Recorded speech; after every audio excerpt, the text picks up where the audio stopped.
Como é que pode uma única partícula, sabe, um fóton ou um elétron, estar em dois lugares ao mesmo tempo? Parece coisa de ficção científica, mas é o ponto de partida de um dos quebra-cabeças mais, assim, fascinantes da física moderna, o experimento da dupla fenda. E o mais bizarro é que o comportamento dessa partícula muda. Muda radicalmente dependendo de uma coisa: se a gente está olhando ou não. Quando ninguém observa, ela age como uma onda, meio fantasmagórica, de pura possibilidade, passando pelas duas fendas de uma só vez. Mas, no instante em que um cientista resolve espiar para ver por onde ela passou, a partícula parece que toma uma decisão. Abandona tudo e passa por um único lugar, como uma bolinha. Se a nossa consciência, o simples ato de observar, tem esse poder de forçar a realidade a fazer uma escolha num nível tão fundamental, a pergunta é: até onde essa influência vai? Essa é a grande questão.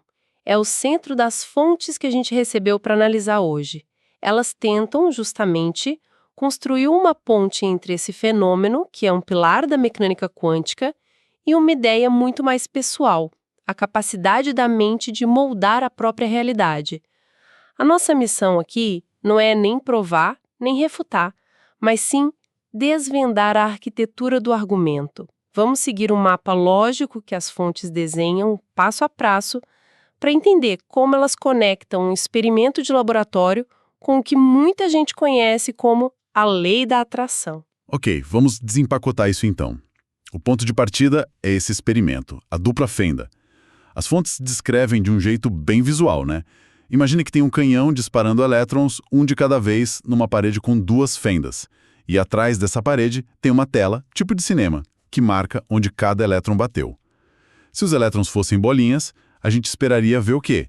Duas faixas na tela, alinhadas com as fendas. Simples. Exatamente, uma faixa para cada fenda, seria o óbvio. Mas o que acontece na prática, quando ninguém está medindo por qual fenda o elétron passa? Desafia toda a lógica do nosso mundo. Em vez de duas faixas, o que aparece na tela é um padrão complexo com várias faixas. É o que chamam de padrão de interferência. Como ondas na água, né? Quando a gente joga duas pedras. Isso, é o mesmo padrão. E a única maneira disso acontecer é se cada elétron sozinho passasse pelas duas fendas ao mesmo tempo, como uma onda, e interferisse com ele mesmo do outro lado. Isso já é de explodir a cabeça. Um único elétron se espalha, passa por dois lugares de uma vez e interfere com ele mesmo. Mas o pulo do gato, o ponto que as nossas fontes usam como alavanca, acontece quando os físicos tentam ser espertos e colocam um detector numa das fendas para finalmente descobrir por onde o elétron está passando. E aí que a realidade parece que joga um jogo com a gente, no exato momento em que o detector é ligado. O padrão de interferência na tela desaparece, some. E no lugar dele, aparecem as duas faixas, aquelas que a gente esperaria de bolinhas de gude.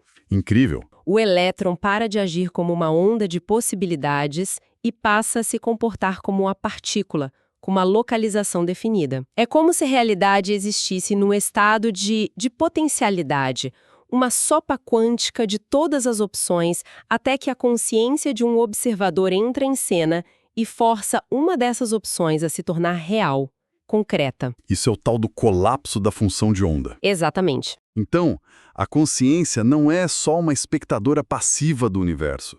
Ela participa. Segundo essa interpretação, é ela que bate o martelo e decide qual daquelas infinitas possibilidades vai virar algo de verdade, algo que a gente pode medir e tocar. Tem uma das fontes que a gente analisou que é bem direta nisso. Diz assim: a sua consciência determina e permite a manifestação material das várias opções quânticas ao seu dispor. E aqui está o ponto crucial, a maior ousadia na argumentação das fontes. Elas pegam esse princípio, que funciona para partículas subatômicas, e extrapolam para os objetos e situações do nosso dia a dia. Elas tratam a onda de possibilidade de um elétron como se fosse idêntica à possibilidade de ter um carro novo na garagem. É uma analogia poderosa, sabe? Uma metáfora. Para a física convencional, sim, é uma metáfora, não uma equivalência.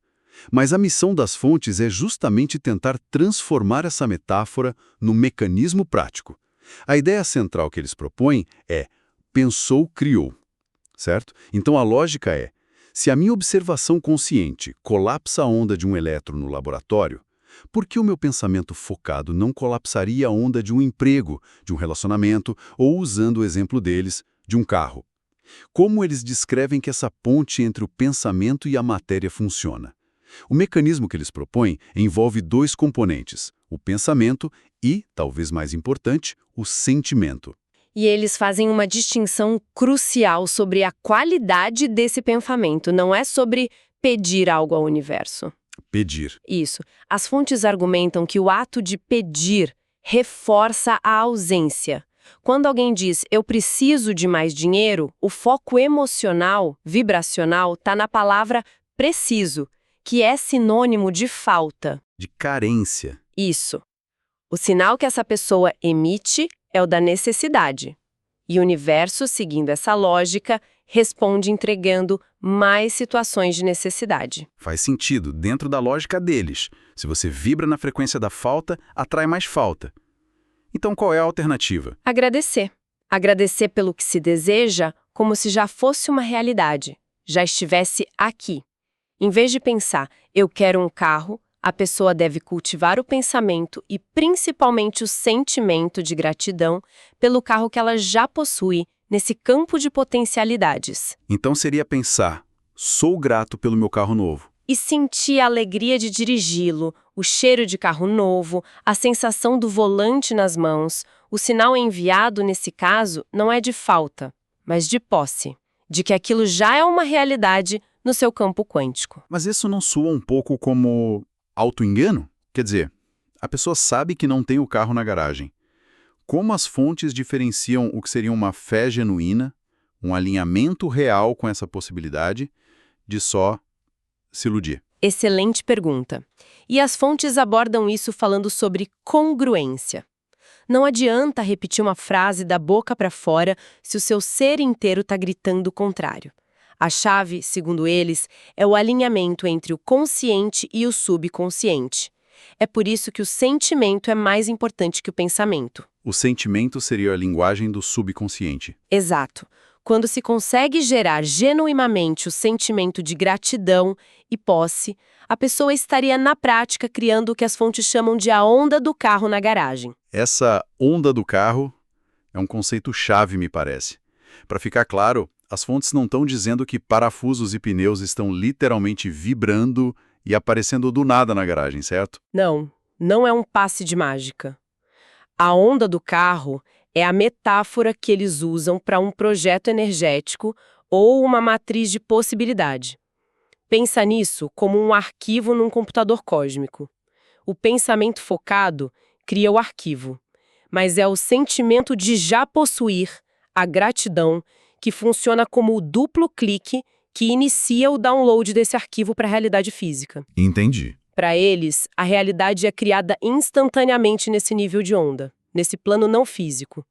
A materialização, a transformação dessa onda em lataria, estofado, é só a etapa final do processo, que depende do tempo e, crucialmente, de não ter nada bloqueando esse download. Ok, se o mecanismo é tão direto, pensar, sentir, agradecer e receber, isso deveria funcionar como uma máquina de vendas universal.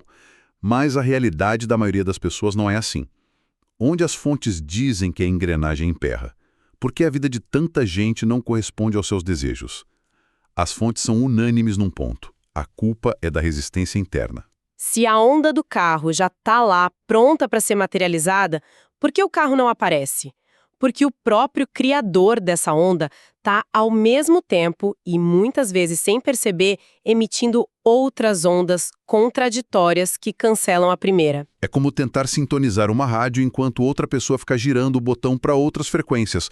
O resultado é só ruído. Exatamente essa a analogia. E de onde vem esse ruído?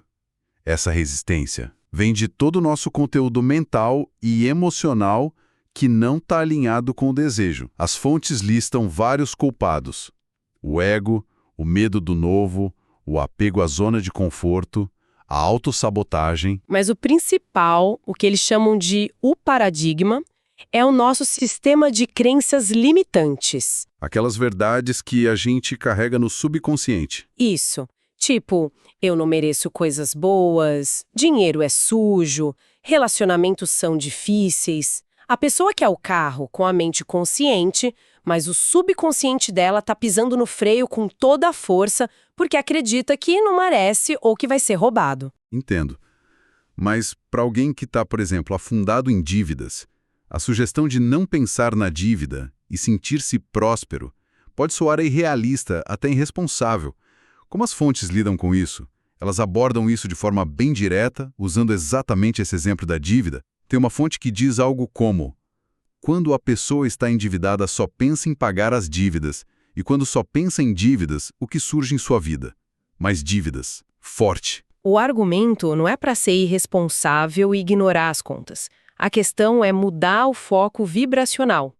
Em vez de focar no problema, a dívida, a falta, o medo, o trabalho é focar na solução. Na prosperidade, na abundância. Na sensação de alívio e segurança financeira. A lei da atração, segundo eles, continua funcionando. Perfeitamente. Mas ela responde ao seu foco dominante. Se o foco dominante é o medo da dívida, a vibração emitida é de medo e falta.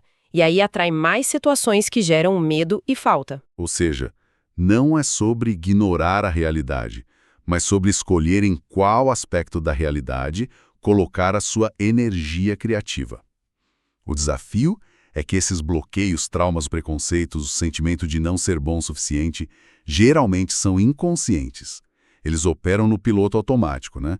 Emitindo essa vibração contrária sem que a gente nem perceba. Exatamente. E as fontes argumentam que esse é um dos paradoxos mais cruéis da experiência humana. Querer algo intensamente com a mente consciente, enquanto todo um exército de crenças subconscientes marcha silenciosamente na direção oposta, garantindo que você nunca chegue lá. O colapso da função de onda acontece baseado no conteúdo integral da mente, não só nos desejos de ano novo. Isso. E esse conteúdo integral inclui todos os porões escuros do inconsciente. Então, se a resistência interna é o grande vilão da história, as fontes oferecem alguma forma de lidar com isso. Alguma ferramenta para limpar esses porões e alinhar o subconsciente com os nossos desejos. Sim. É aqui que eles apresentam uma ferramenta específica que é mencionada brevemente no final da argumentação. O nome dado é ressonância harmônica. Ela é descrita como uma abordagem para ajudar a superar esses bloqueios. Ok, ressonância harmônica. Soa bem tecnológico, mas na prática, o que as fontes dizem que ela faz? É um áudio? Um dispositivo?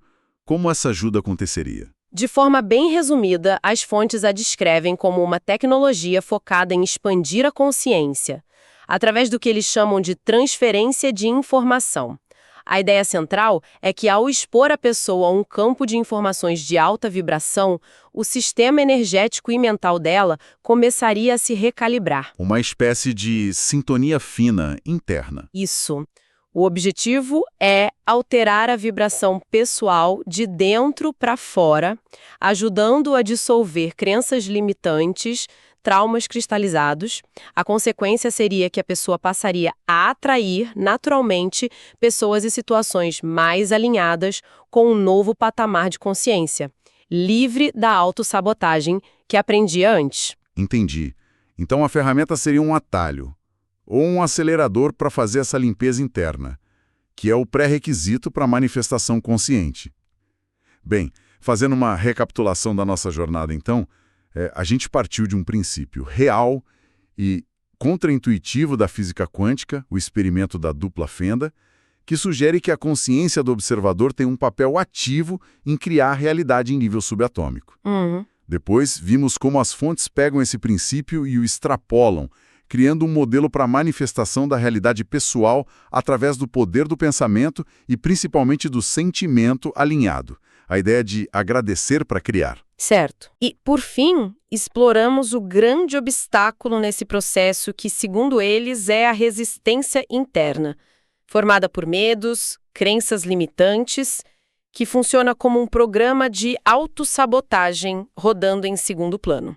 Para o qual Ferramentas como a ressonância harmônica são propostas como uma possível solução. Exatamente.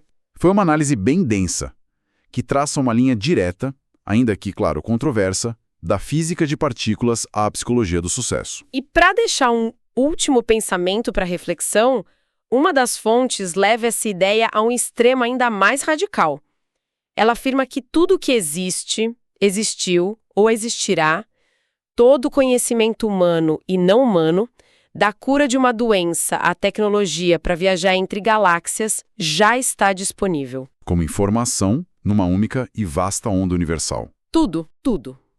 Se fosse possível, como sintonizar um rádio cósmico, acessar instantaneamente qualquer informação contida nessa onda.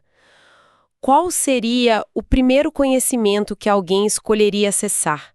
E qual seria a consequência imediata para si e para o mundo de possuir esse saber?